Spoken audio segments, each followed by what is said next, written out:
Good evening. I would like to welcome you to this October 1st, 2024 School Board Regular Meeting. The time is now 6 p.m. The School Board would like to take a moment to respectfully acknowledge that we are residing on the traditional lands of the Dene people. Our mission is to provide an excellent and equitable education in a safe, supportive environment so that all students will succeed and contribute to a diverse and changing society. Ms. Sanderson, would you please lead us in the pledge? Allegiance to the flag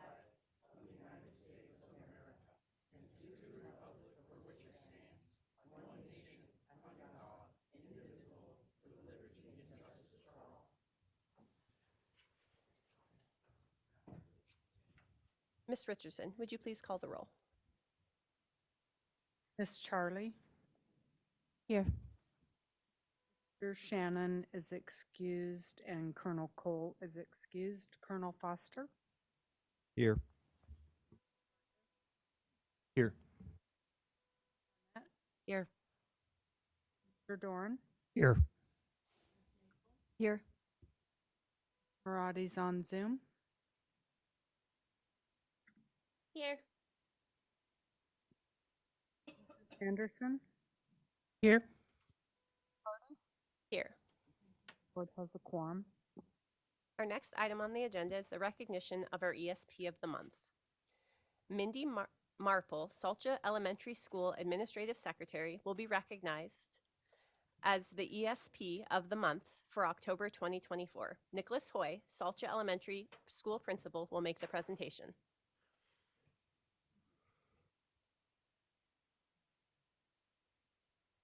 All right. Hello, I'm Nick Hoy from Salcha Elementary, and this is Mindy Marple, our administrative secretary. I would like to talk a little bit about why she's being recognized for this, though. So Mindy is deeply, deeply dedicated to the school district and to Salcha Elementary. Her contributions to our school have led directly to so many successes for the entire school, not just for the staff, but for students and also to family. She's also the president of our PTA. She was our preschool teacher last year. And now she's our administrative secretary. And as administrative secretary, she always goes above and beyond in everything that she does. She's continually trying to better herself, learn new skills, only to better support our school, which is completely admirable. She has a positive attitude in everything she does. I mean, Mr. Dorn visited today and pointed it out. I interviewed a teacher this morning, and she let me know that when she was on the phone, how positive our administrative secretary was. So these are all the things that led to her getting this award, and it's also part of the reason why she is a role model for not just our students, but for the whole staff at our school. She truly is a role model, and we all really understand all the things that she does, and she's a huge help for our school. So I'm just really happy to see her be able to get this award. If you guys could help me, please give her a round of applause.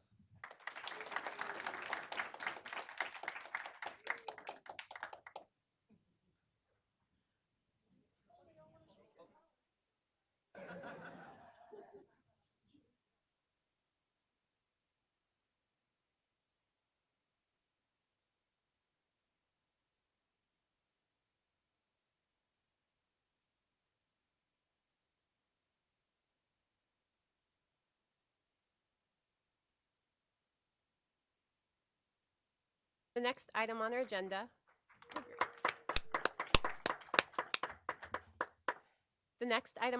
is the adoption of the agenda. Consent items marked with an asterisk are considered routine items not requiring public discussion at the school board or by the school board.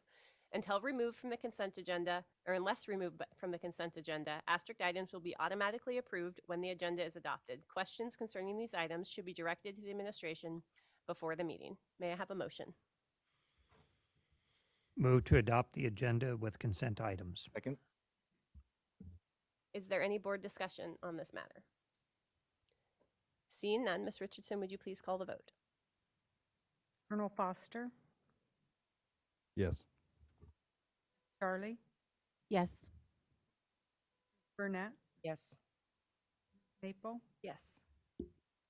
Burgess. Yes. Yes. Maradi,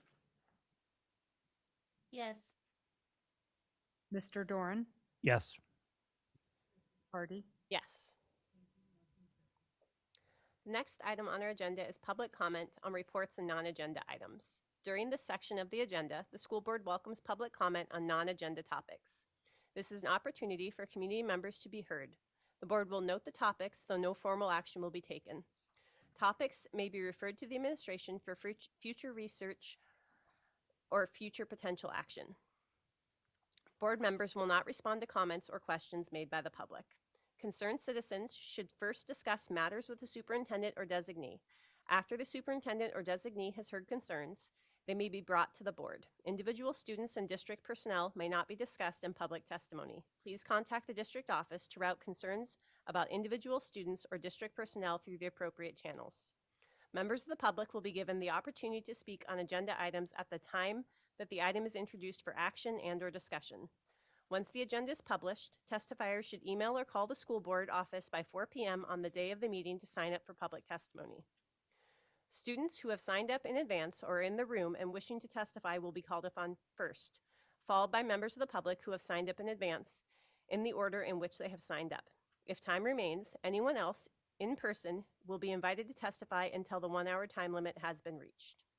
A sign-up sheet is available in the boardroom before the start of the meeting for those who have not already signed up in advance. Speakers are limited to 3 minutes and should provide their first name, spell their last name, and state their area of residence. Are there any students in the room who would like to provide testimony? Seeing none, we will move on to our pre-signed up. And first we have Miss Rita Trometer.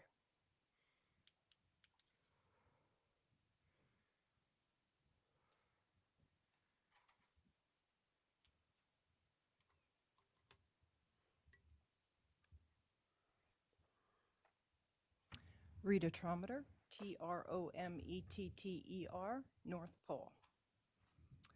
The past 7 months, the board has made some very poor decisions. On March 19th of this year, our sitting president, Brandy Hardy, accused 3 sitting legislators of $70,000 bribes each for votes, totaling $210,000. She asked the journalist in the audience not to quote her because it was just a rumor. She was proud to spread the rumors to accuse lawmakers of felony crimes. After many hours of testimony to remove Ms. Harding from her perch, the school board as a whole accepted the responsibility of her unacceptable behavior and voted to allow her to continue to be president. Poor decision. Last week of August, school board member Bobby Burgess revealed his complete backside to the public on Facebook, a social media platform, only wearing an apron. He did mention the reason for the apparel was due to frying bacon. Obviously, he didn't want to burn his private parts, much exposed. Past Alaskan officials, such as Mayor Berkowitz of Anchorage several years ago, revealed much less by text message to a personal acquaintance, which went public. He was forced to resign. At September 5th school board meeting, I asked Bobby to resign for a positive step for our schools and community. Once again, there was no consequence for improper behavior. School board did nothing to document Mr. Burgess's actions. During this time, Bobby's wife, Kristen Shoup, has been serving on the school board DEI committee. Keep in mind, Bobby stated in an interview that he was against bullying. His wife, Kristen, was harassing a local resident on Facebook by writing false accusations. She admitted to the KTVF TV interview, which aired September 9th, that she commented, "Only a fool argues with a fool," which was foolish to do. Bobby must feel it is acceptable for his wife as an adult to torment others. Again, school board has done nothing, any actions for Kristen's unsuitable behavior. These prime examples are why our student count is down and continues to fall. Parents do not want school board members with the lack of professional character and no morals to be making decisions for their students. Brandy, Bobby, and Kristen all have inadequate judgment to remain on the school board and need to resign or be removed. Asking each of you to make the best decision for our district and protecting our students by resigning.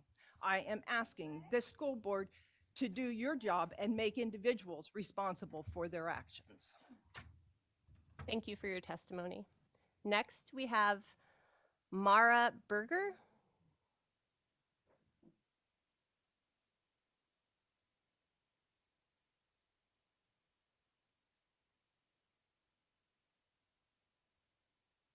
Hi, thank you. My name is Maria Berger, spelled Berger, and my middle initial is L.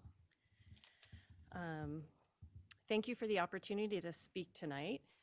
First, I'd like to thank Aaron Marotti and Choya Sanderson for their service on the board. You've both been models of professionalism, integrity, and dedication to the district's mission. Through your actions, words, time, and effort, you've demonstrated an unwavering commitment to the success and well-being of each and every FNSB SD student. Thank you. Second, I would like to thank the board for creating a Fairbanks Native Association advisory seat and to publicly welcome Melissa Charlie to the board. I'm looking forward to following all of the good work that you do together on behalf of Alaska Native students and the district overall. Vase Melissa. I was really happy to hear that the board is prioritizing student voice by allowing students to speak at the beginning of the public comment hour during board meetings. Whether listening to comments from other adults or providing my own, I always wish that we had the opportunity to hear directly from the students who are affected by the board's decisions on a day-to-day basis and who are the ultimate reason for the board's existence. At the past 2 board meetings, there were a couple of examples of students speaking up and making important contributions.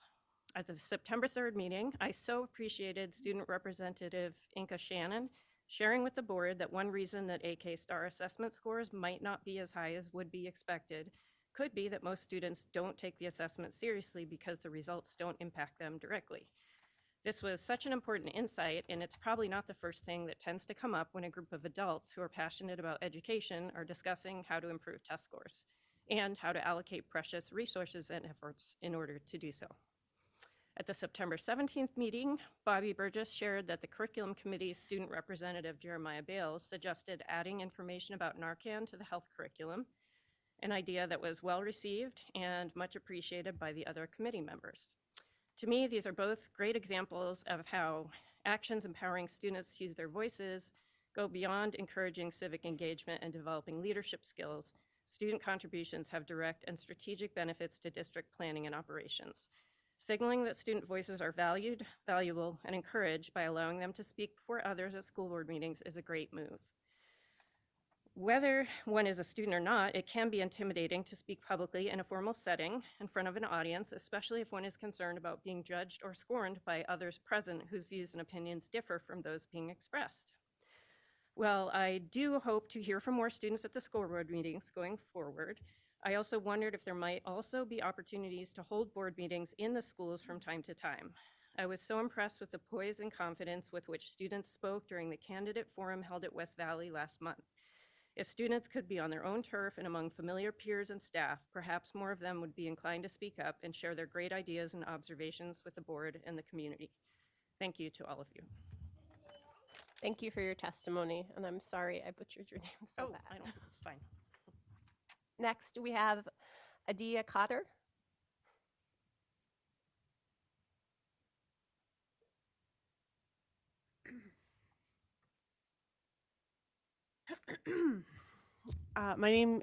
Good evening. My name is Adia Cotter, and Cotter, and I live in the McGrath area. Quality public education is difficult work. Our students spend the day learning material, putting in the hard work of being successful, and many of them don't have resources that they need. Parents spend a lot of time worrying about the right choices to make to support their students, and many of them don't have the resources they need either. Shout out to the parents, I see you.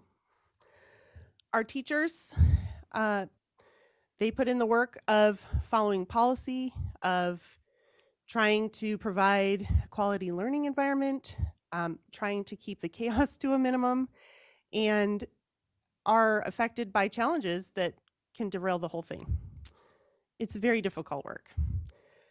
Last night, I attended the community conversation collaboration, I'm gonna get the title wrong, whatever that was, sorry, with the school board. And I wanna thank you all for providing that opportunity to come and have a conversation about my thoughts on our quality public education.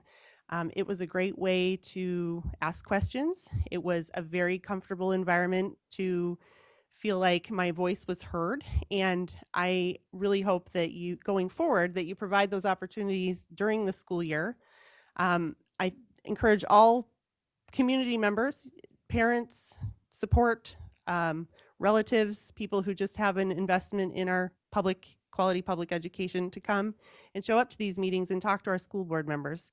It's clear that they care about our kids and that no matter what the opinions are, they all have a common goal of making sure that our kids are receiving what they need and having the resources that they need. They want our teachers to succeed. They want our parents to succeed. And the only way that we can do that is through communication. I also want to thank Miss Burnett. She was very gracious to spend some time with me and answer my questions about board procedure and let me ask questions about how I can be a contributing member of this community and be helpful to the school board, not only by giving testimony, but the types of things that are needed in our community to have quality education. She and I had a great conversation about the upcoming issues of the school district. She was very honest in her opinions, which I totally dig. I love it. I think open, honest communication is important to how we talk to each other. And I hope going forward that the current board, the future board, you're able to have those same kinds of conversations with each other. Because if we can't be honest with each other, if we can't have communication, then we can't make this less difficult work. Thank you for your testimony. Next, we have Aaron Crook.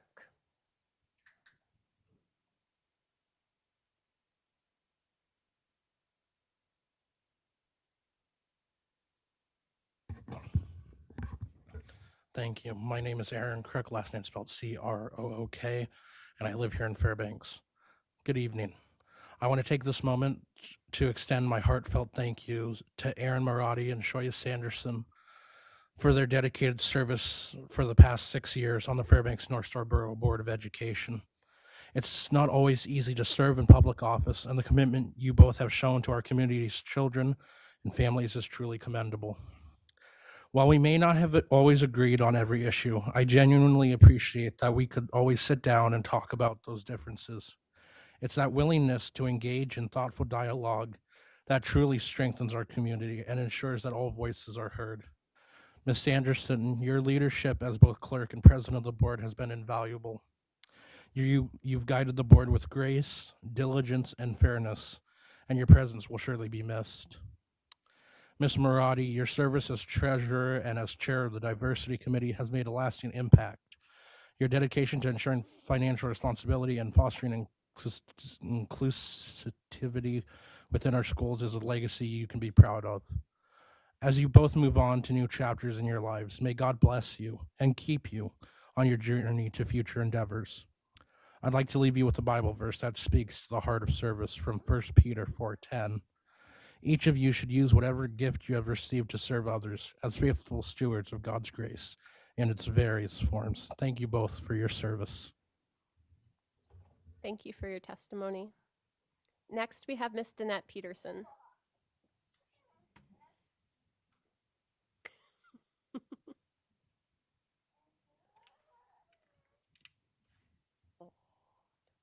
Good evening. Danette Peterson, P-E-T-E-R-S-O-N, Fairbanks in the Farmer Loop area. Just to piggyback on the sentiment of thanking all of you, but particularly Aaron Marotti and Ms. Sanderson for your years of service and dedication to our community, students, and staff. Additionally, I'm asking you to consider, with the change of policy and not asking those who are testifying on non-agenda items questions, to consider having a line item on your agenda at least quarterly for FEA, and I would think ESSA would also appreciate that. It's really hard for us as presidents of those associations to summarize everything that we are doing in 3 quick minutes and not have an opportunity to have that dialogue. Which I think is so important. And I've heard other people tonight talk about how important communication is to building the community and education that we would like. So I would ask you to consider having a quarterly agenda item for both FEA and ESSA to dialogue, as opposed to me having to take a big deep breath and say everything that I can in 3 minutes or less, and then not have an opportunity to engage in conversation and answer questions that you might have. Thank you. That's all I have tonight. Thank you for your testimony. Next, we have Miss Cynthia Wozniak.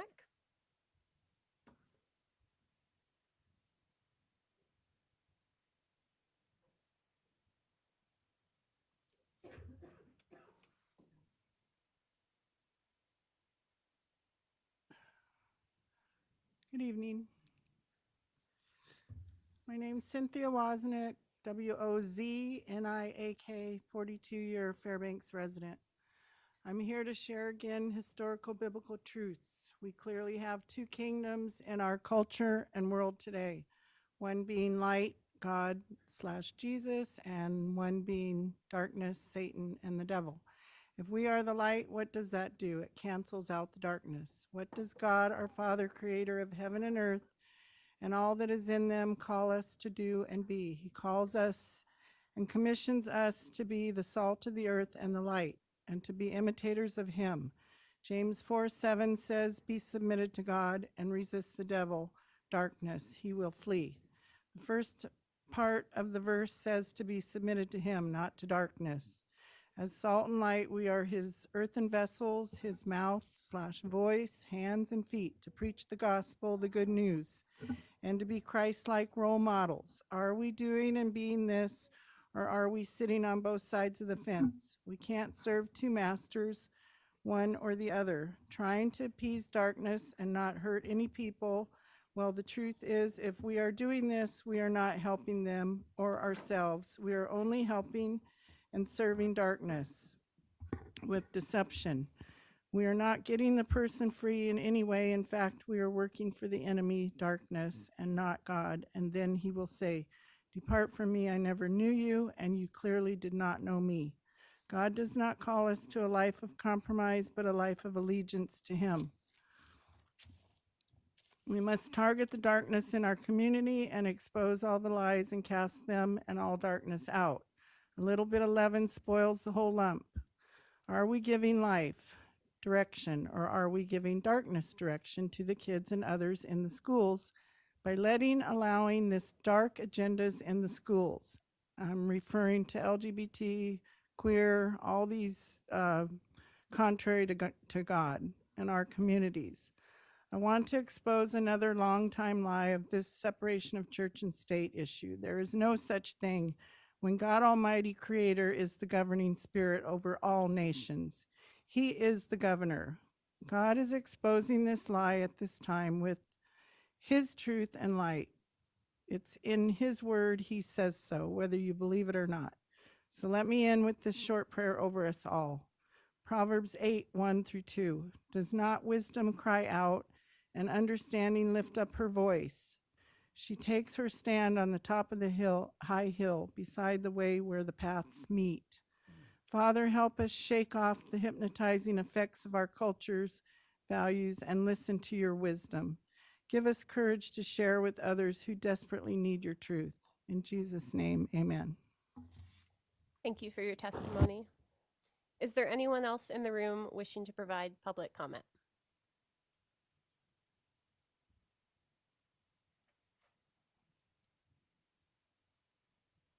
Hi. If you would just state your first name, spell your last name, and general area of residence, you'll have 3 minutes. Hello, my name is Janet Ferris, Farris.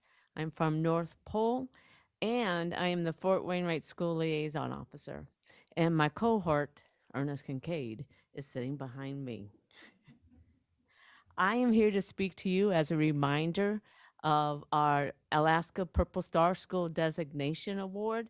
A window for applications is open and goes until December 31st.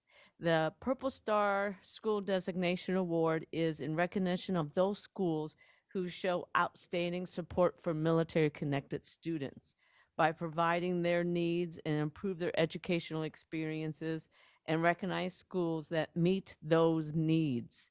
Here at Fort Wayne, in the Fairbanks North Star School District, we should be very proud that we hold the most Purple Star schools here in Alaska.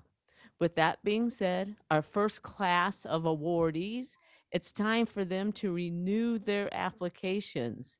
So we have 11 schools that need to renew their applications this year alone.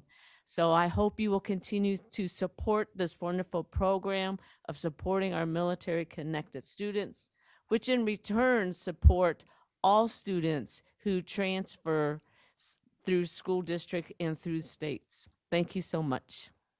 Thank you for your testimony. Is there anyone else in the room wishing to provide public comment? Seeing none, public comment is now closed. The next item on our agenda is the Borough Assembly report. Savannah Fletcher, Borough Assembly Presiding Officer, will provide the report. Good evening, School Board. I'm Savannah Fletcher, Presiding Officer of the Borough Assembly, as you said, and thanks for having me tonight, and thank you for your patience with my son. Childcare is in high demand. But a few things to share from the Borough Assembly. Just this last month, I think the biggest thing, it was in the newspaper as well, we approved $2 million to fix North Pole High Schools to replace the very old, no longer reliable boiler system. And I'm really glad to see that come through. I know that was a big concern for both of our bodies this past year. Construction is expected to happen this next summer, so we're still relying on our really capable maintenance crew to see us through this winter, but they reassured us all at the assembly meeting that they're up for the task. Otherwise, a few updates from the Borough Assembly and Borough things in general. The Carlson Center's upgrades are still underway. They're on track to open this November again, so for hockey fans, for folks who use the Kids Zone, we're on track for November reopening. My son was also just at Pioneer Park this week, and we're updating our playground there, and that is underway, so exciting to see that coming to fruition. Otherwise, I just want to share a few fun things that are happening this month. This whole month, if you go to the library, 12 to 18-year-olds, we have a drawing competition, so we encourage folks to apply. October 11th is the Tanana Lake Spooky Trail. So if you want to go with friends, I don't know if I'm brave enough for it, but if you are, you can go on the Spooky Trail. It should be fun that evening. There are a few other things. The Joy Community Center has every single Wednesday game night. So if you want to just come play games, family game night, it's 4:30 to 7 p.m. every Wednesday, especially as it gets cold. I know families are looking for places to go. That's a great resource.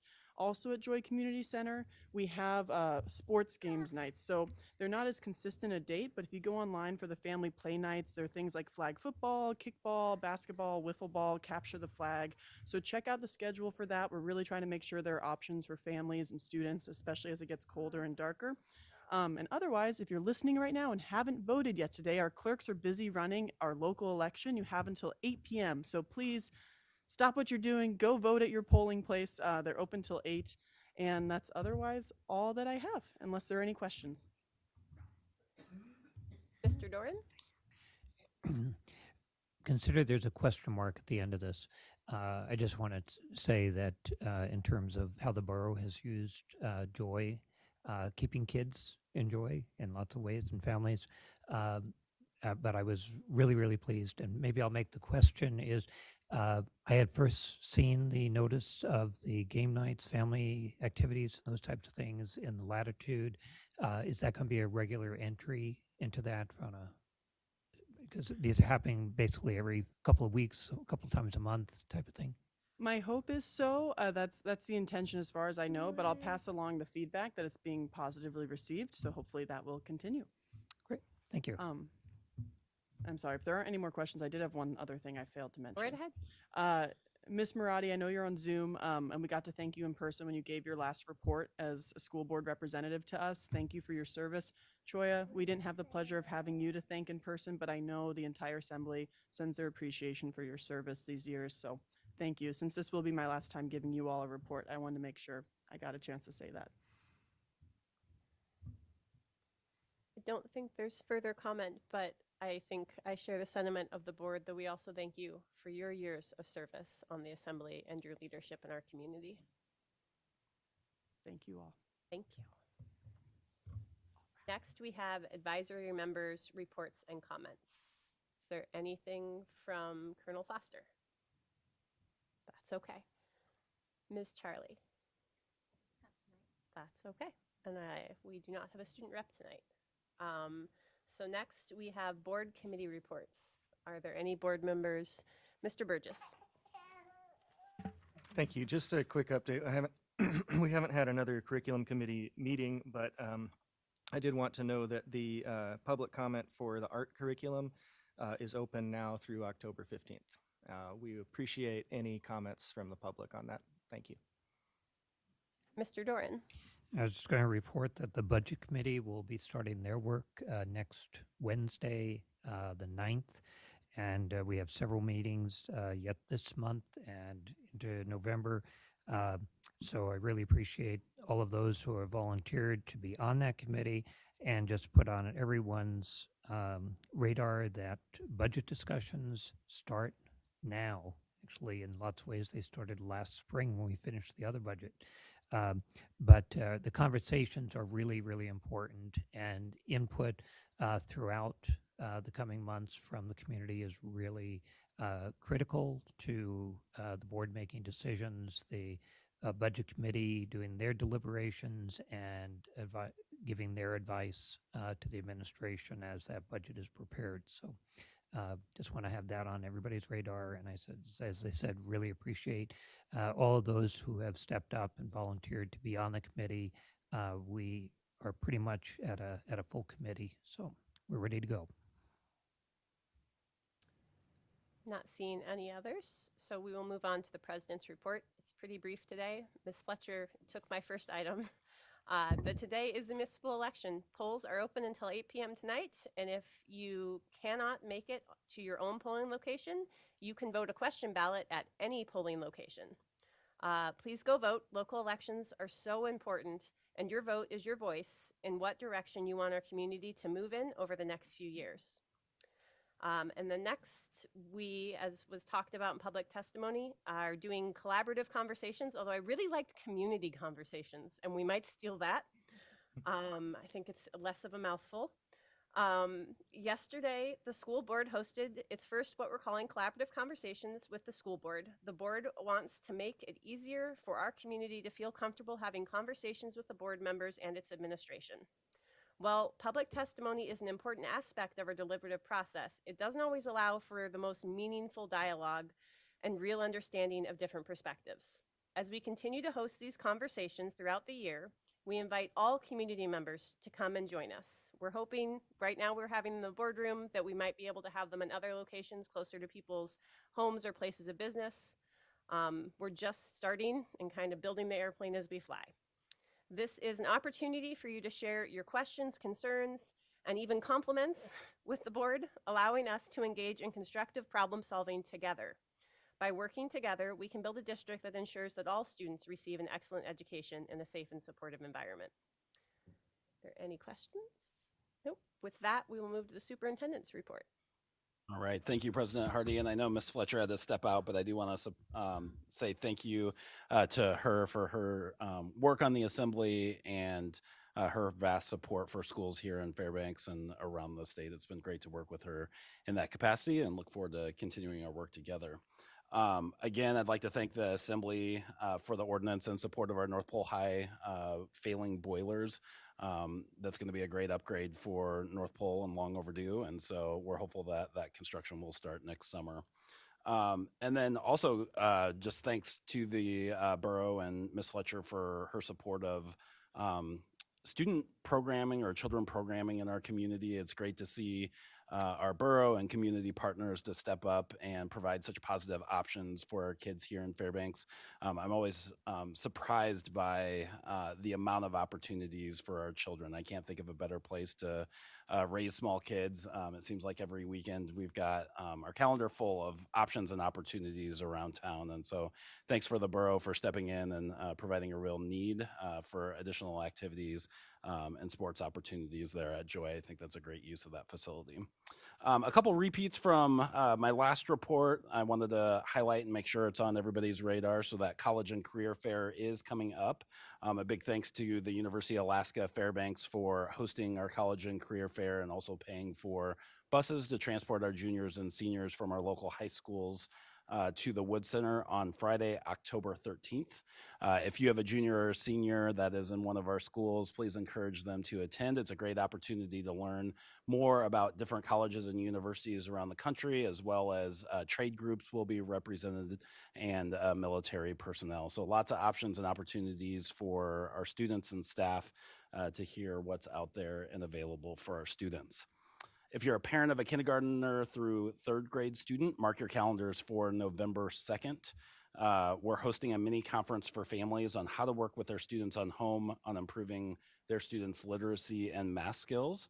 The conference will run from 9 a.m. to noon at Ann Ween Elementary School, and childcare will be provided on site. So we're really looking forward to that opportunity to connect with our families. Wanted to provide some information on a professional development opportunity we're providing our principals. This year, we're providing our school principals with an 8-session professional development opportunity called the School Leadership Paradigm. The paradigm is a mental framework designed to develop school leaders who understand and increase the competencies that are essential to leading in today's learning environments.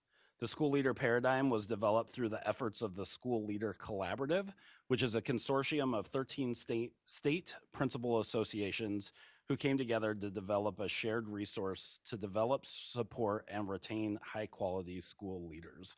And oftentimes we talk about the teacher shortage in the state and around the country, but there's also an administrator shortage, and we want to do everything we can to continue to retain our wonderful principals and support them in the work that they're doing. A facilitator from the Washington Principals Association has agreed to travel up 2 times to help us kick off the framework. They've been doing this work in their state for quite a long time, and we're the ones that started the collaborative. And then they'll hand that off to our executive team to work through the remaining 6 sessions with our principals. So we're really excited for that work. In future years, we hope to align our principal evaluation with the framework in line with what some other states have done for their principals. Today marks the beginning of a month-long celebration of disability employment awareness. Fairbanks Project Search focuses on this topic throughout the year, and they'll be hosting a special event on October 17th to bring awareness to our community. And I'd like to thank Project Search for working with so many of our talented students to help them transition into careers. The district will share more details about the October event on our social media channels in the near future, but wanted to give people a heads up and celebrate the great success that Project Search is doing. I'd like to thank Ken Ross for allowing our students to explore careers on site at their facility. We recently had students from Hutch spend a day at the mine site learning about the different careers that are available upon graduation. I know that they invite many of our elementary schools from time to time, and it's great to have community partners that open their doors and provide career exploration opportunities for our students so that they can get excited and interested about things that are here available locally. Also, thank you to Mr. Pete Daly for chaperoning that trip for our Hutch students. Another thank you to Ascension Rock Climbing Gym. They hosted a free climbing event this past weekend for our educators, which is super cool. They made their gym available for free for educators and just in support of them. And so again, thank you to our wonderful community partners for supporting the professionals that are in our classroom day in and day out doing that hard work with our students. And Ms. Fletcher referenced it earlier, but I have to say it one more time. It is election day, so if you haven't gotten out to vote, please do so. Polls close at 8, so you've got another hour and a half or so to scoot on over there to the polls. It's one of the most important things we do as a citizen of this great country, and so I encourage you to get out there and vote. And thank you to the school board candidates that were willing to put themselves out there and run a campaign. We know, I mean, these elected officials know how hard it is to do that and be in the public's eye and then just be willing to sacrifice so much in the face of public service and support for our students. So looking forward to the election results tonight and working with 2 new board members that will be on the dais soon. So that concludes my report. We have some questions. It looks like Ms. Sanderson, then Ms. Burnett, then Mr. Doran. Yeah, Superintendent Barnard, in the conference that's coming up for students, was the Labor Department part of it, or did I miss it? Yes, ma'am. Many different labor unions will be there available for our students. So I'm talking about specifically the job search from the Labor Department. Ms. Gillum, do you know if I get asked this question every year as to, because so many of the jobs that, especially in the career fields, they supply gear and work stuff for people as they get employed and training. So I was just curious about that part. I'm not sure, but we can follow up on that and make sure we get that information back to you. I'll give you a name. Excellent. Thank you. Ms. Burnett. Thank you. Really excited for the college and career fair that's coming up. Really, just for the record, I just wanted clarification that also for BEST students, those who are through the BEST homeschool program, juniors and seniors, please attend. Absolutely. And we opened it up to outside programs as well. And I believe last year students came from Denali Borough School District and down the road and Delta. So we partner with a lot of other school districts on this fair. Mr. Doran. I just want to follow up an offer that was made by the Durham Regional representative who addressed the board a month ago and said he would get back to us on the safety protocols and communication between Durham, Black Gold Transport, and have we gotten a response from them? Still no response from Durham on that piece, but as I shared earlier, Durham does have the capability to send out broadcasts for where their buses are in connection with the 511 system. And so I've asked that question whether or not there's been any communication between Durham and Black Gold for Black Gold to actually take advantage of the technology that's currently available on their Durham bus, and haven't received a response on that to the state.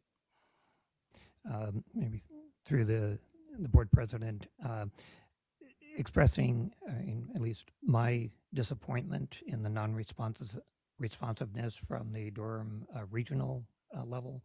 That was a month waiting. We were assured we'd get an answer approximately 5.5 months before that. We had a similar answer or response to our questions and still got no answer, no follow-up. So I think it's real important as contracted vendor that they are responsive. The other thing that I want to say is on the flip side of that is I'd like to give a compliment to the local operation of Durham. I happen to be at the North Pole Middle this afternoon to witness the dismissal and watching 20 plus buses come in, pull right next to each other in rows. The hundreds of students walking out, it was truly impressive. They had lined up on their side of the line. The buses came in. When all the buses were there, one bus honked their horn, kids loaded on, and then when everybody was on, they were ready to go, they pulled out. It was just such a smooth operation, very complimentary, both to the students and just watching a team of bus drivers, how they operated was a real pleasure. So I want to give the good news with also my hope that we will really get a response from regional. Thank you for your report. And that brings us to our action items and new business. Article 2, first reading. Article 2 is proposed to be revised and is before the board for its first reading by the administration. And we will welcome Ms. Dillard.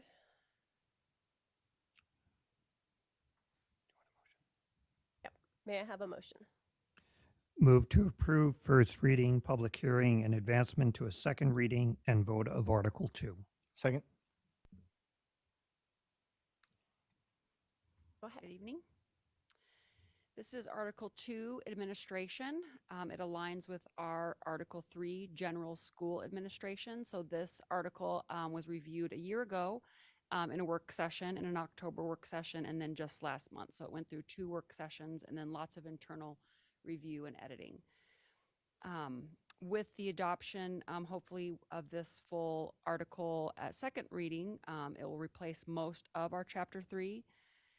The exception is there are a few building administrator specific policies found in Chapter 6 that are going to be in Policy 2250, Building Administrators.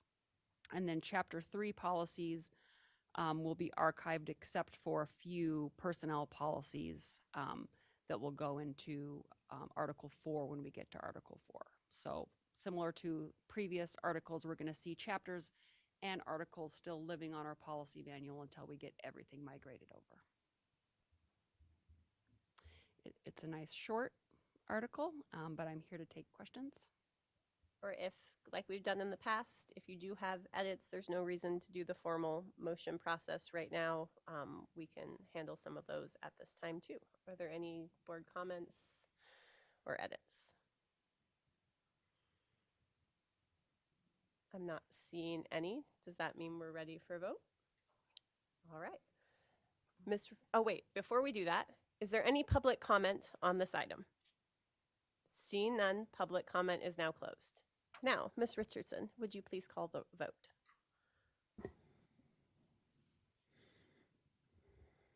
Colonel Foster,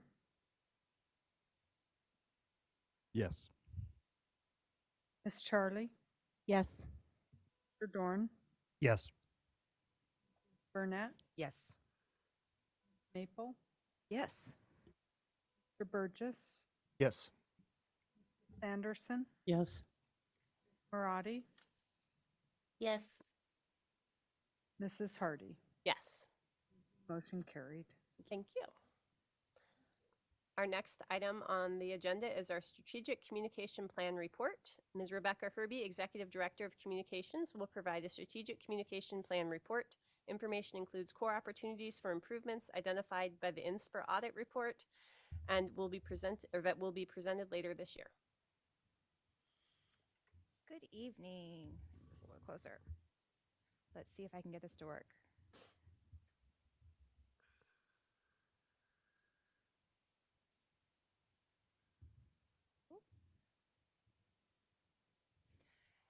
Good evening. My name is Rebecca Herbie. I'm the Executive Director of Communications here at the school district. And so attached to your agenda is a strategic communications plan. Let's see how often I can say that without completely messing it up. And this is something that Dr. Minert directed me to put together that I was like super excited to do, but it is a very useful document to have for an organization.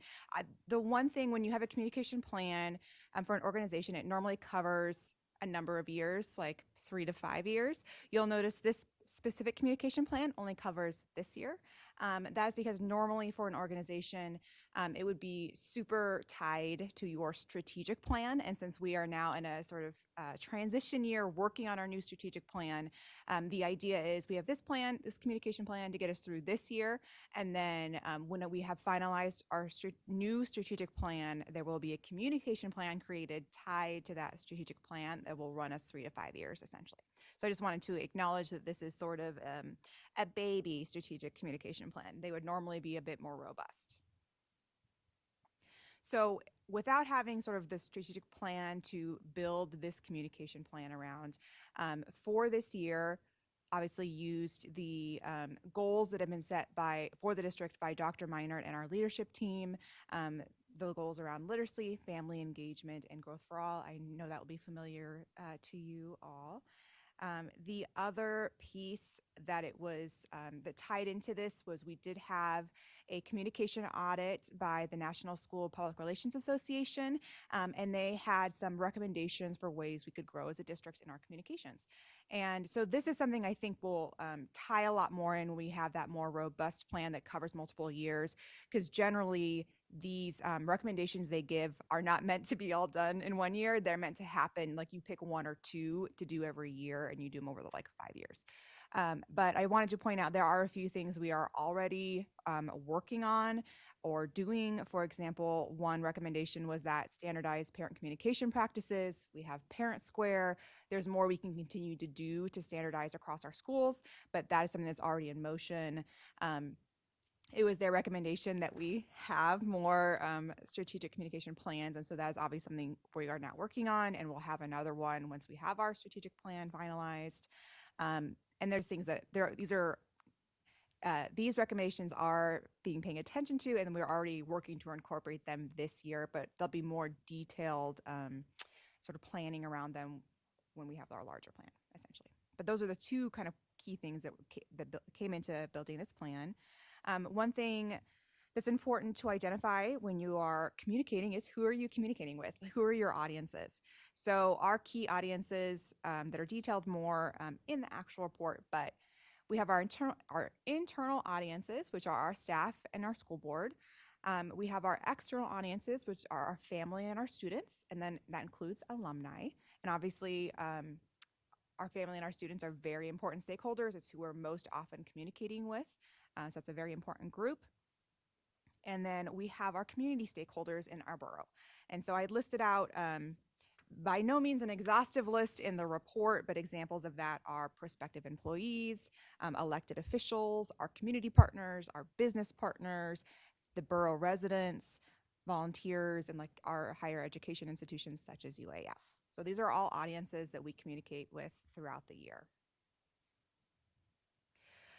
Something that I sort of struggled with how to build in this particular plan is we kind of have three sort of large chunks of communication types that we do. And one is are things that we know happen every year. We're always going to have back to school. We're always going to have kindergarten enrollment. There are things that we're always going to have the budget we're communicating about. There's things that are very predictable that happen every year. We have our goals that we set, that we do communications around our goals as a district. And then we have things that you don't know are going to happen, that are just unique to that year, that come up.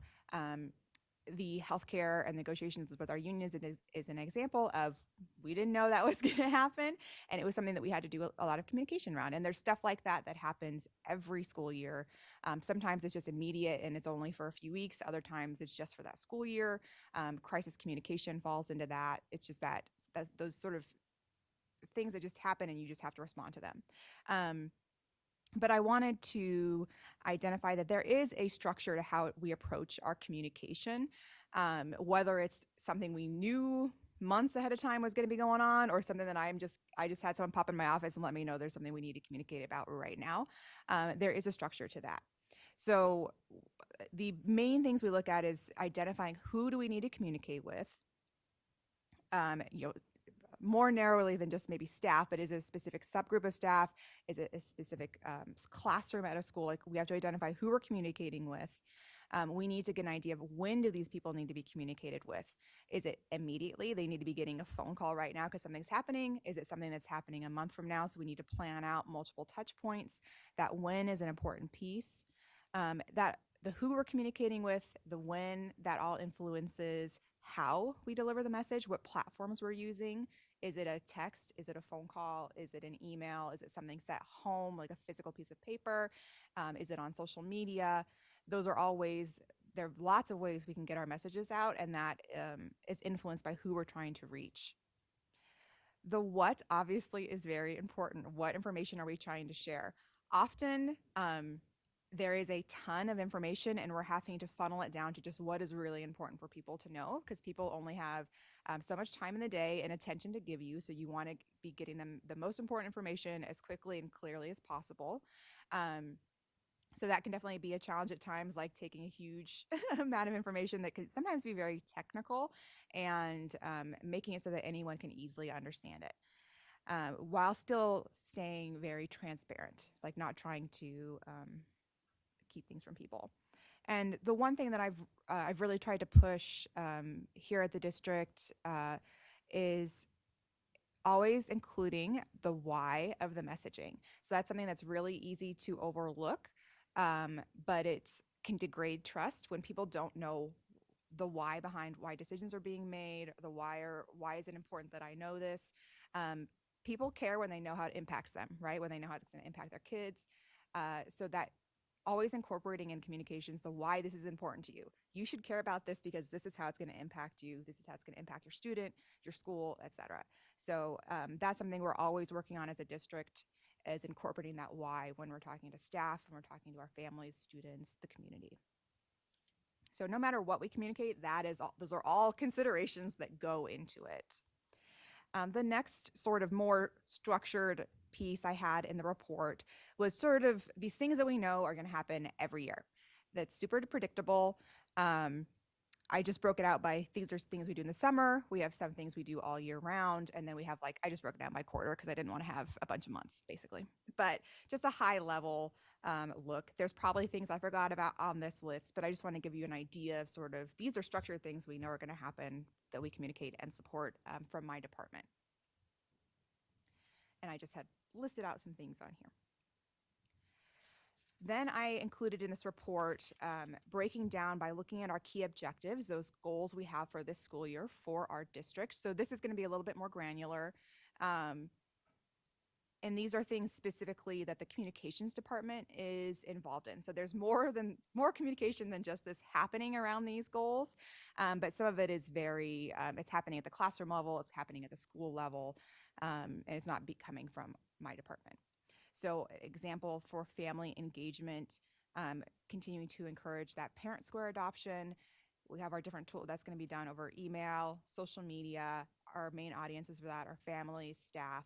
The timeline we're really wanting to push it this quarter, the first quarter of the school year, so that we can really get people on board. But it will be a continuous reminder throughout the year because we always have new families coming into the district. And primarily that'll be my department and schools that will be helping push this messaging out. So I won't go through every single one, but that's the basic setup of specific things we're trying to do, what tool we're going to use to push it out, who are our audiences, when is this happening, and then who is responsible. That's also an important piece. If you know work has to happen, but it's not clear who is supposed to be doing it, it's hard to make that work happen. On the Growth for All, this was one that focuses on our Alaska Native student achievement, our special education, the career exploration. So one example is working on that, our career technical education website and helping them get that refreshed so it's easy for families and students to navigate it and find the opportunities that are available to them within our school district. This is going to involve this particular goal. It involves more collaboration with our student support services department and our special education department. So this is one of those where my role and Josh Duvall's role is often supporting and partnering with schools and with our other departments and helping them do what they do best. And that is how I kind of see this particular objective will play out. And then, of course, we have our literacy one, which is our second year of literacy. This is a particular one where there's a lot of communication that goes out at the teacher level and the school level. So it's really just making sure they all have the tools they need to communicate effectively. And then at a high district level that we're sharing those success stories, we're sharing those resources with families, and we're going to look for different ways. Like Dr. Meinert just was talking to me today about how we can help promote the school literacy nights at those individual schools. So I was just talking to Josh about how we can be doing that. So this is by no means an exhaustive list, but I just kind of want to give an idea of what we'll be focusing on for this year. So I went through it kind of fast because I didn't want to take too much of your time, and I did have the whole report there for you to look over. I'm happy to answer any questions you may have. Ms. Maple. How many of you are there doing all of this? There is myself and there's Josh Duvall. So there's two of us. That's an incredible feat. Thank you. Oh, thank you. Mr. Doran.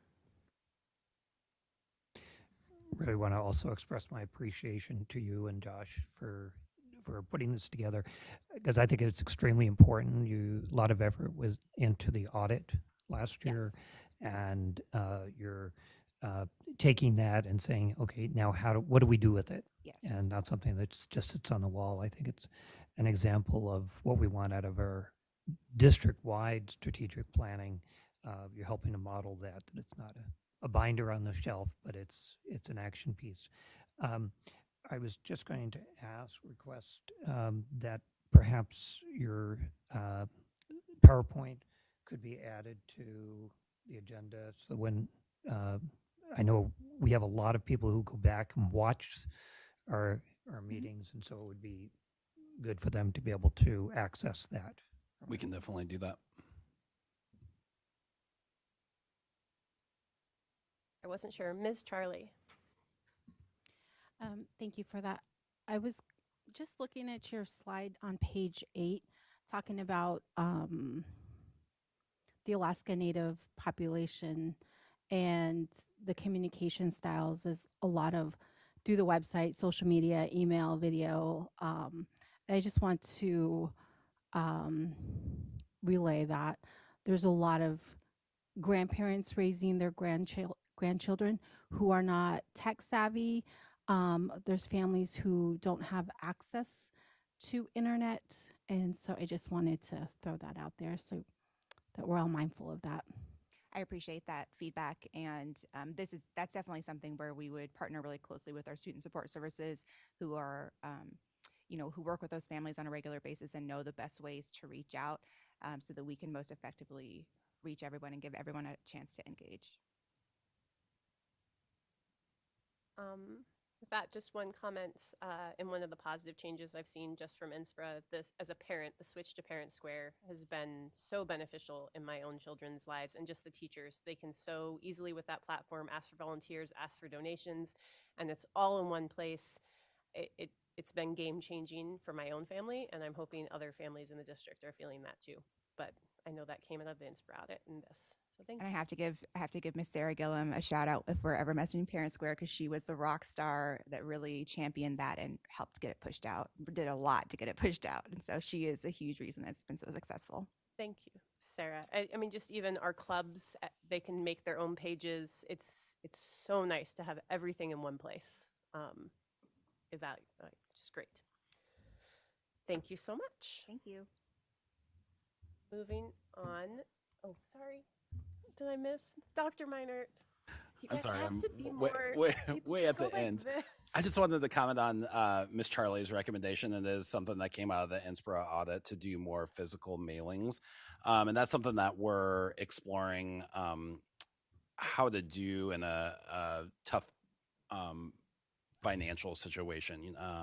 We explored sending back to school postcards to every student before school started, and I was shocked by the amount of money that would cost. That was about $15,000 for the district to do one mailing. And so Rebecca and I are thinking strategically about how we can target smaller groups of students with physical mailings so that it's not everybody to use the limited budget and communications that we have. But really appreciate you pointing that out, that not all of our families and students are on the internet, and we are looking at ways to communicate via physical mailings.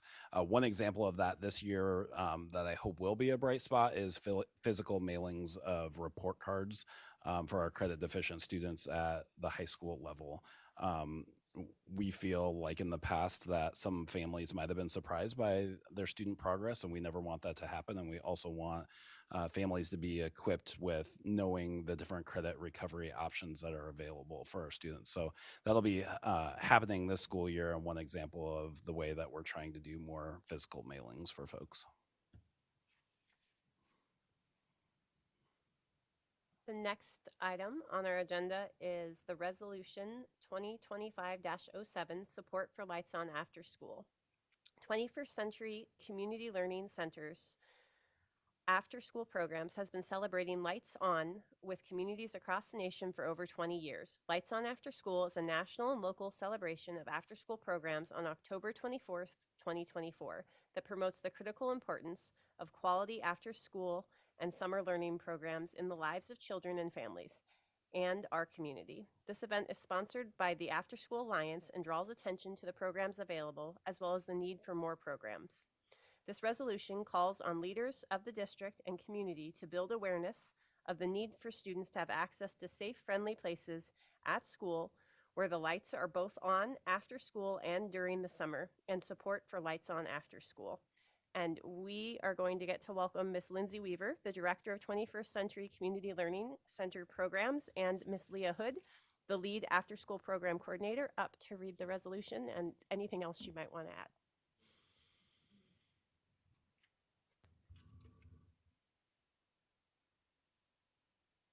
Fairbanks North Star Borough Board of Education Resolution 2025-07, support for lights on after school.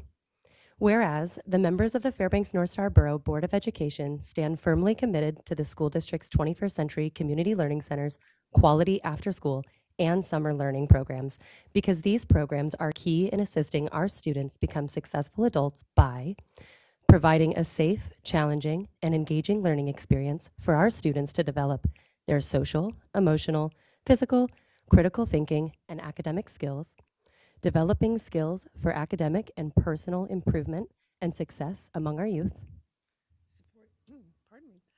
supporting working families by ensuring their children are safe and productive after the regular school day ends, supporting families in becoming more effective partners in their children's education, and building stronger communities by involving students, families, businesses, leaders, community organizations, and adult volunteers in the lives of young people, thereby promoting positive relationships among youths, families, and adults, and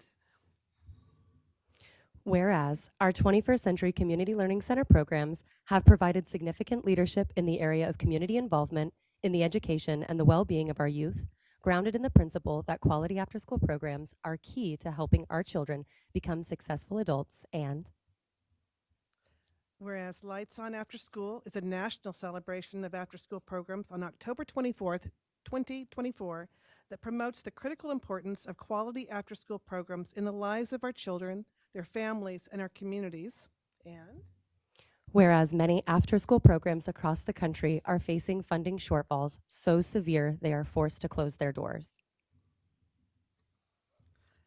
now therefore be it resolved, the Fairbanks North Star Borough Board of Education enthusiastically supports Lights On After School and commits to support innovative after-school and summer programs that will help close the achievement gap and prepare children for their future by ensuring programming is delivered to 21st CCLC grant-funded sites where the lights stay on and the doors stay open for students after school.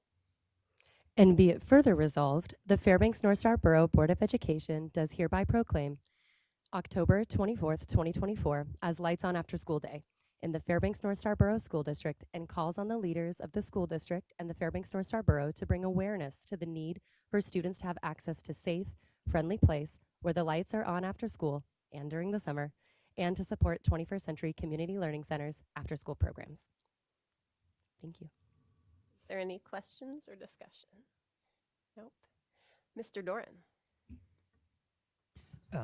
First of all, thank you both for reading and for your service and your work on this. As you were reading, I was reflecting how really important the after-school program is. And thinking back to when we very first started it, there were parts of our district where there were several options for students after school.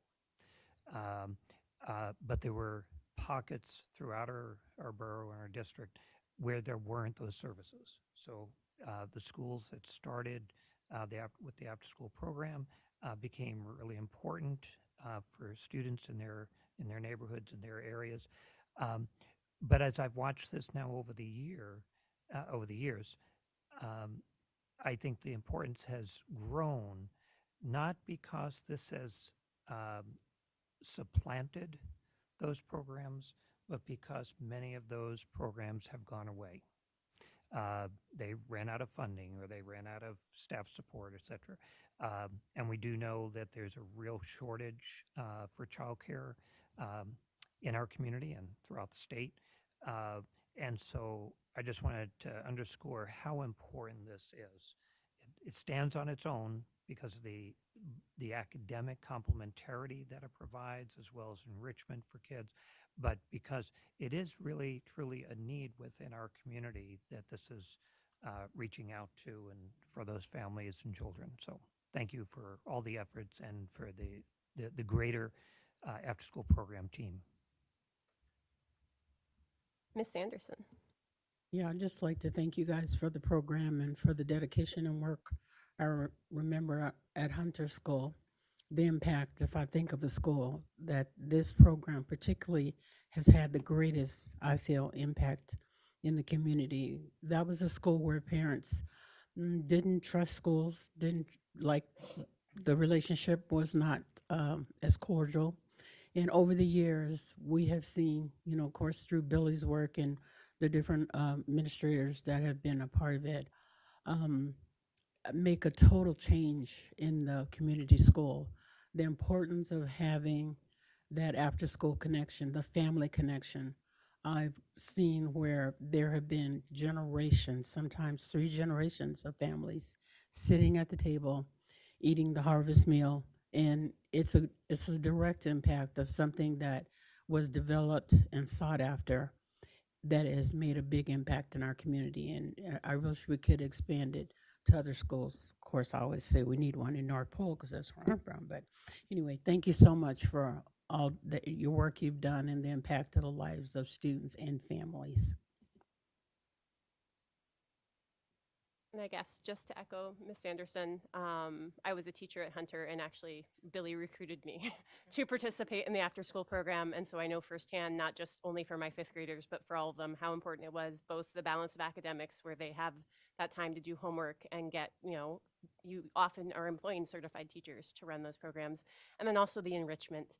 And it's such a beautiful thing that we offer our students, and it serves a vital need in our community, especially in some places where they couldn't get it any other way. So thank you for everything you do for our community and your program. And thank you. And Thank you. the next item is our Resolution 2025-08, honoring Veterans Day.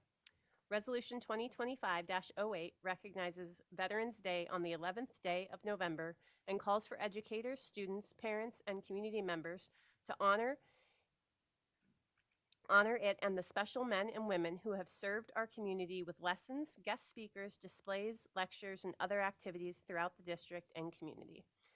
And Colonel Foster, would you read the resolution? Fairbanks North Star Borough Board of Education Resolution 2025-08, honoring Veterans Day. Whereas the United States of America was founded on the principles of liberty, opportunity, and justice for all, and whereas America has called on her men and women in uniform to protect our national security, to advance our national interests, and to preserve our rights and freedoms, and whereas on Veterans Day we recognize the men and women of our armed forces past and present who have valiantly defended these values throughout our nation's history, and whereas serving as educators, support staff, board members, parents, and in other important capacities, these patriots have made contributions to civilian life that serves as a testament to their dedication to the welfare of our country.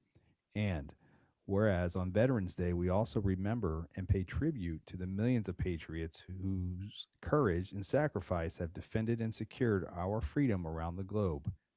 And whereas we honor all men and women currently serving in the military for their sacrifices. Now, therefore, be it resolved, the Fairbanks North Star Borough Board of Education recognizes Veterans Day on the 11th day of November and calls for educators, students, parents, and community partners to honor it, and the special men and women who have served our country with lessons, guest speakers, displays, lecturers, and other activities throughout the district and community. Thank you. Is there any board comments or discussions on this resolution? I'm not seeing, Mr. Doran. I'm sorry, I can't be silent on.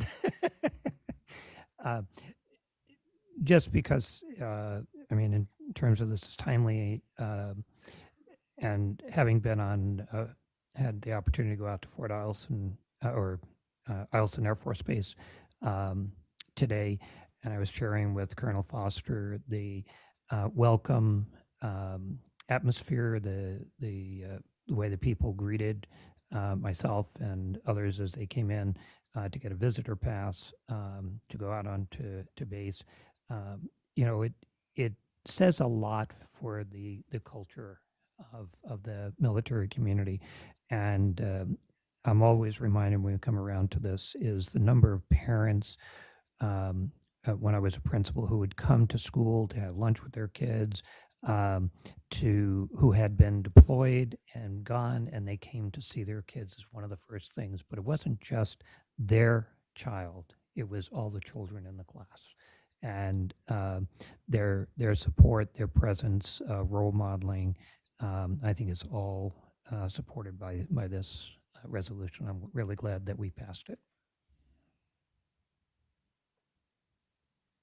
Yes, I'll just add on a little bit. I want to take a moment, since it's the last time we can recognize, one of our board members who's a veteran, Ms. Marathi, and then also Colonel Foster and Colonel Cole for their service to our community. And then selfishly, my favorite veteran, which is my husband. Thank you, Alan, for your service.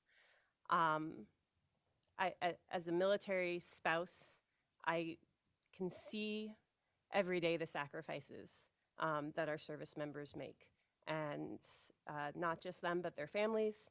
And I'm so appreciative, and a resolution is definitely the least we can do to honor them for their service. Oh, and Miss Sanderson's spouse as well was also a veteran. We are cruising through the agenda. So our last real item is our superintendent's employment agreement. And at this point, I will turn it oh wait, sorry, I should read the thing. The school board formed a contract committee consisting of 3 board members. The committee collaborated with Dr. Meinert and the district's attorney to reach an agreement on the contractual terms for the 2026-2027 school year in preparation for an October 1st meeting. This could include a possible executive session for the proposed contract. Now I will turn it, yes, Mr. Doran, could I have a motion? Move to approve the contract with Dr. Luke Meinert for the position of superintendent of the Fairbanks North Starborough School District, extending through the 2026-2027 school year. Second. Is there any public comment on this item? Seeing none, public comment is now closed. And now I will turn it over to Ms. Maple, who is the chair of that committee, to speak. Thank you. I really don't like reading for when I'm giving my comments, but I wrote it down so that I don't mess anything up. So in June, the school board as a whole voted to extend Dr. Meinert's existing 3-year contract 1 additional year. So the contract committee then met on September 18 to discuss that extension. So if you are looking at the attachment to the agenda, on page 2, I'll tell you where we're going for the few changes that we made. On page 2 shows that the superintendent will receive a 4% increase in that 4th year. At that time, he will be bringing 3 years of superintendent experience to the table. Our finances are tight, and high quality leadership, as we've seen displayed by Dr. Meinert, is paramount. We've historically offered our superintendents in this district an incredibly conservative and uncompetitive salary, and this will bring us closer, not there, to paying a wage that is comparable to like-sized districts in Alaska. The 2 other changes made to the contract can be found on page 4.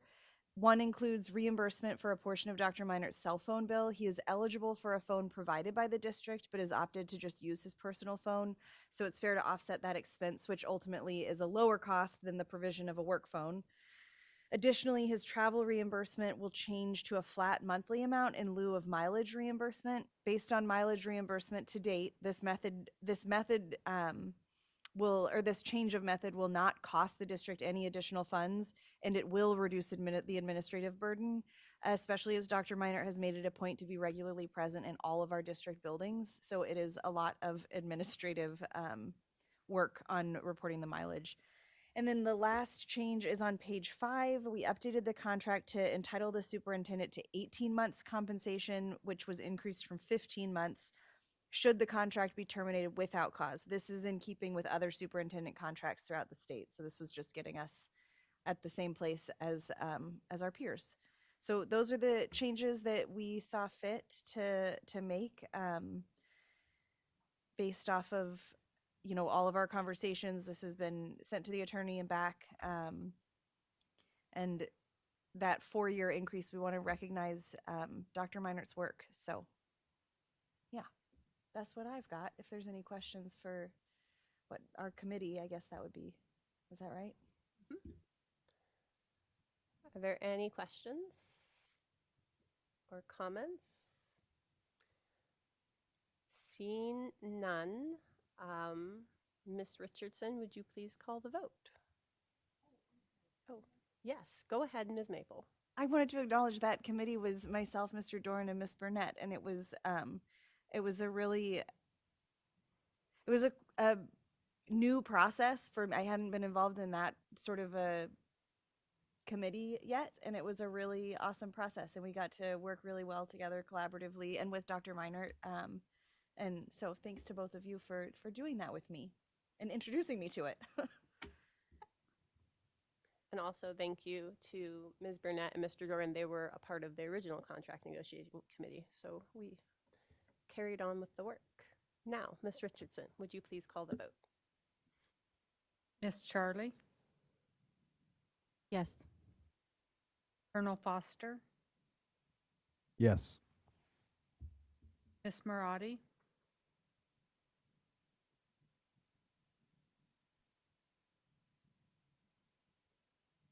Yes. Mr. Dorn, Yes. Burnett, Yes. Miss Maple, Yes. Mr. Burgess, Yes. Anderson, Yes. Hardy. Yes. Motion carried. So you might notice their agenda is a little out of order. Our next item will be board and superintendent comments, and then we will be having an executive session after that. So just flagging for people that that is why we're doing comments, and we will come out of the executive session to adjourn, but no action will be taken when we're in that executive session. So at this time, we have board and superintendent comments. Is there anything down that way? Ms. Sanderson? Ms. Burnett? Ms. Charlie? Ms. Maple? Just very quickly, I just wanted to, everybody in our community that is volunteering to serve on our committees is doing us a great service, doing the whole district a great service. There is just even the work involved in figuring out what committee you might want to apply for and managing to work all of that out, find the time. It is a great service to us. And while coming to a board meeting to bring attention to a mistake that any board member might have made is absolutely, that's the way we do that. I want to protect our community members that are putting their time and energy into our committees. And there was a very direct attack on one of those committee members earlier tonight that I found embarrassing for our district. And I just wanted to say, if there's an actual issue with somebody serving on a committee, there are proper methods to address that. And it's not here, and it's not running a community member's name through the mud from this room. Kristen Shoup is a respectable, lovely woman and did not deserve what happened earlier this evening. So, yeah, that's all. That's all I've got tonight. And yeah, there's still 30 minutes. Go vote if you haven't. Ms. Marotti, I skipped you. No worries. I just wanted to say thank you so much for all of the kind words that were said today about my service during public testimony. It was surprising, and I felt a lot of thanks for hearing it. And also, I am proud of every single member on the diversity committee. They all sacrifice a lot of time. We have got so much work done this year, and they are all outstanding community partners in this district. And if anybody has anything to say about any diversity committee member, I am the chair, and they are welcome to call or email me. But thank you, Ms. Maple, for your words about that. And I will stand by every committee member on that committee. Thanks. Mr. Burgess. I just wanted to say thanks to the folks who showed up to testify and share the positive things about our district. That's really appreciated. We do get a lot of criticism, and that's of course welcome as well. But it's important, as Mr. Doran was saying at our work session last night, that we also hear, sorry, not at the work session, but at the community engagement communications thing. Sorry, but it is important that we hear both the good and the bad, and so that we can know what we can keep carrying forward. So thank Mr. Doran for those comments the other night, and thanks to the community members who showed up for the positive testimony. I also wanted to note that some of them stuck around to listen to our entire meeting, and that is also very much appreciated. A lot of times folks who testify will leave after the public testimony closes, and that's fine. I know people have busy lives, but we really appreciate it when people sit here and listen to our business, and we know that the community's listening, so that you can hear what's truly going on and what the board really does. So just wanted to flag that and say thanks. Mr. Doran. Thank you. I do have several things. One of which is, yes, with a half hour left to vote at the polls. It is so good that a number of our local candidates are district graduates. And I think that says a lot when we talk about the successes of our students, how effective are our schools. But there are a fair number of candidates that have graduated from our district, and it is a pleasure to see them step up to consider public service. Among the others who also have come to our community at one point or another and are stepping up to offer their services. I also wanted to highlight, it struck me in the last probably week and a half, the number of places I've gone in where young people are serving. Literally going into Subway the other night and getting something, and these young men, just phenomenal customer service, the positive atmosphere that was obvious there, going into some stores, and I can't say categorically that they are in high school right now or recent graduates. They still look young to me, but it does say a lot about our students and the young people of our community.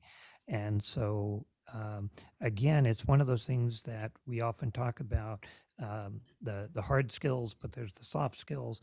It's how do you apply things in the work field. We talk about internships and things of that opportunity, which leads me to really say thank you to our business partners in our community.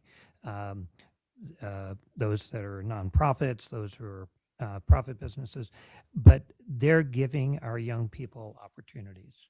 And I do want to, if I might, call out Mrs. Cotter, who came to our collaborative conversation last night, and shared things and asked us questions, and it was a good conversation.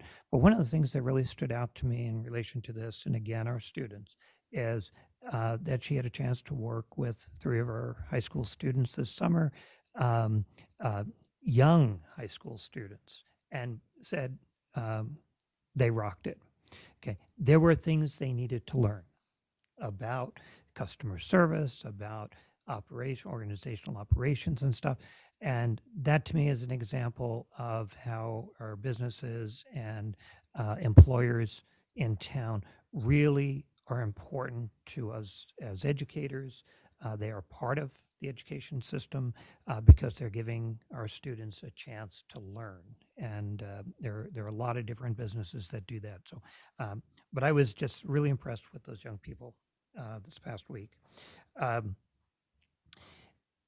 I wanted to note today is the first day of our attendance month, and I wanted to bring that to the fore because that was one of the resolutions we passed at the previous board meeting, but has not gotten as much coverage in the paper as other resolutions.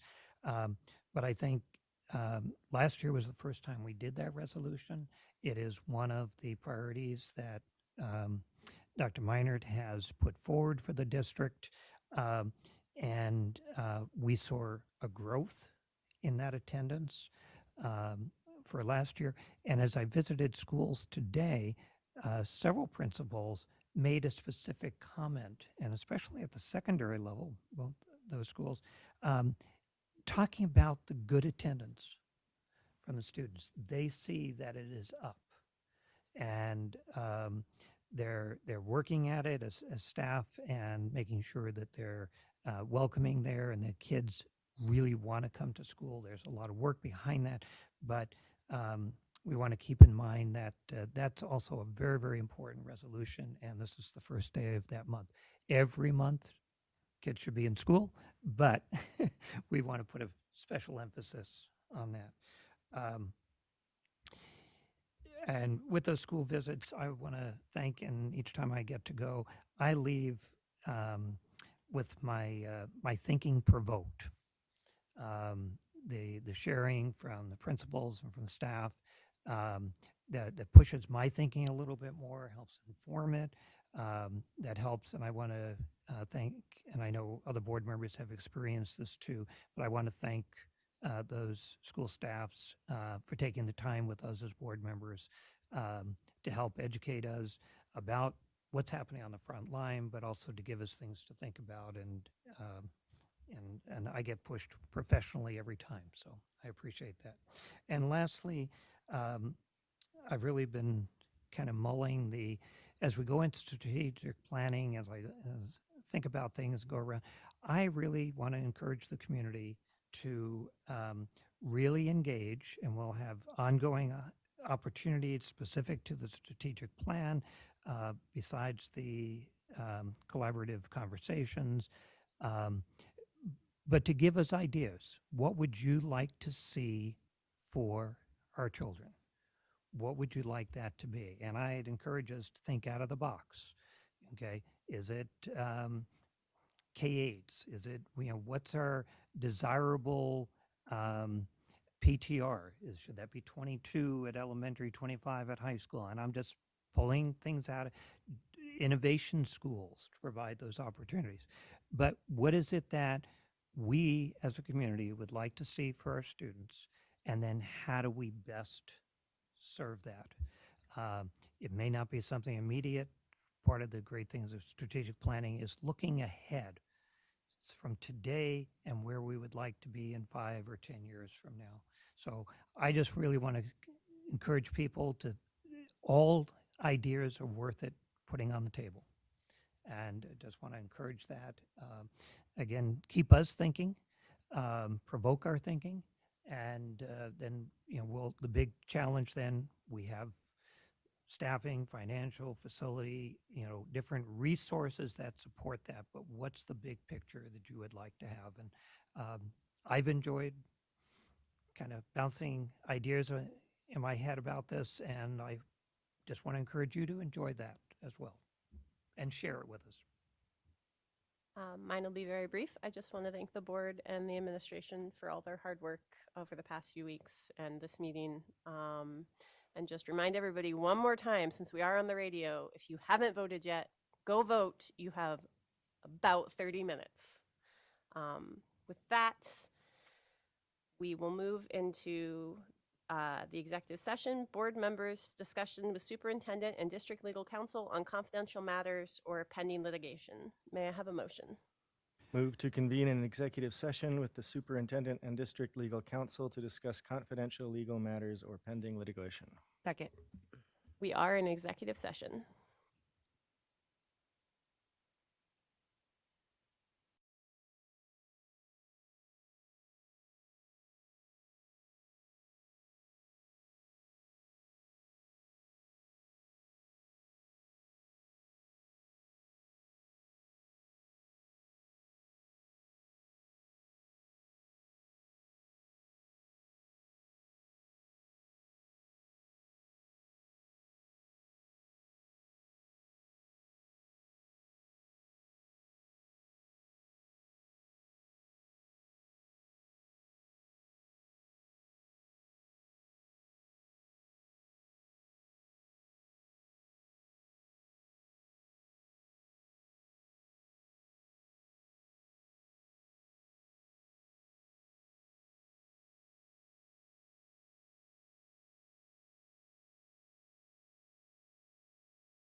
Move to come out of executive session. Second.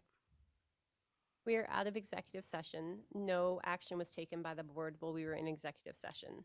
May I have a motion to adjourn? Move to adjourn. Second. We are adjourned.